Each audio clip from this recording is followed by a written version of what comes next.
beyond the Fort Bragg drop zones and into the town of Southern Pines. She followed U.S. Route 1 all the way to her home in Cary near Raleigh. The stress of the questioning, the hour-long drive, and the fact that she had just returned from 12 months of combat in Afghanistan came together to create an adrenaline dump. She was exhausted, and most of all, worried about her family. Parking in her driveway, she noticed a strange car on the street in front of her house. Still wearing her uniform, she slung her rucksack over her shoulder, checked behind her to make sure no one had caught up with her yet, and kept her pistol in her right hand. The front door of their brick facade colonial home in suburban Cary was unlocked. She opened the door to the sound of a television and muted conversation in the den. She looked up the steps to her left and saw no activity. After walking through the foyer, she leaned against the wall that separated the den from the kitchen. Piper. She heard her 4-year-old daughter's voice and nearly cried. Then she heard the voice of a young female, most likely that of a babysitter. She holstered the pistol and turned into the room. Both Piper and the young woman were startled and screamed.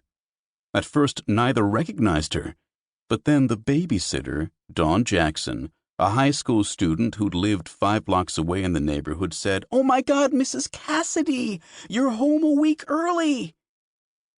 Maeve kept her eyes trained on Piper, who didn't seem to recognize her. She had deployed when Piper was barely 3. "Piper, come to Mommy?" Piper looked at Dawn, who nodded. "This is your mother, Piper."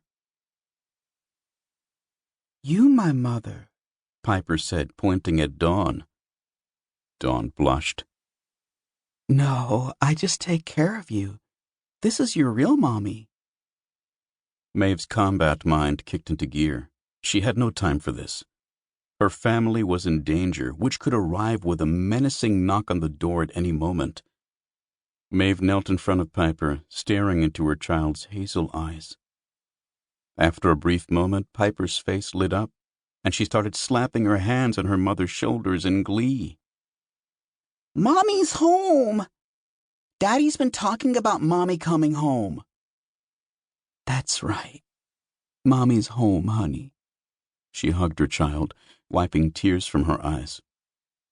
After a few minutes, she turned to Dawn and said, "I need you to take Piper to your house if that's okay. I will pay you double." Dawn shrugged. "Sure, Mrs. Cassidy, but that's not necessary." Maeve handed $100 to Dawn and asked, "Where's my husband?" "He went to a party on Ridge Road in Raleigh, some client party, something to do with a natural gas pipeline," Dawn said.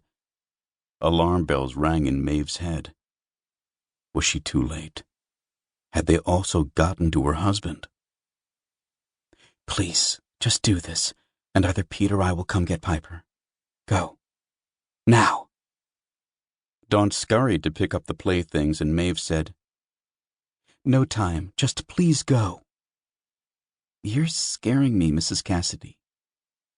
"It's okay. Just go to your house." Quickly, Dawn was out of the door with Piper, who was now shouting, "Mommy! I want my mommy!" Maeve took her equipment upstairs and removed a half-used bottle of henna extract from her rucksack and placed it on Piper's bureau. She slid a picture out of her combat helmet and drew a pyramid on the white photo paper backing, then inscribed a code beneath the drawing. She then picked up a picture frame from Piper's bureau. In it was a different photo of her and Piper, one directly before her deployment, where she was dressed in the digitized Army battle uniform, and Piper was wearing a red, white, and blue jeans and t-shirt outfit.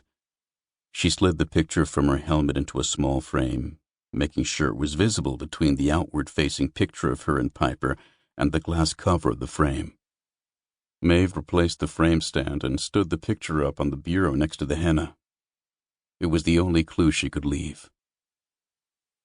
She dumped her rucksack in her room and then sped out the door toward Ridge Road. Maeve drove quickly through a couple of neighborhoods until she saw her husband's car.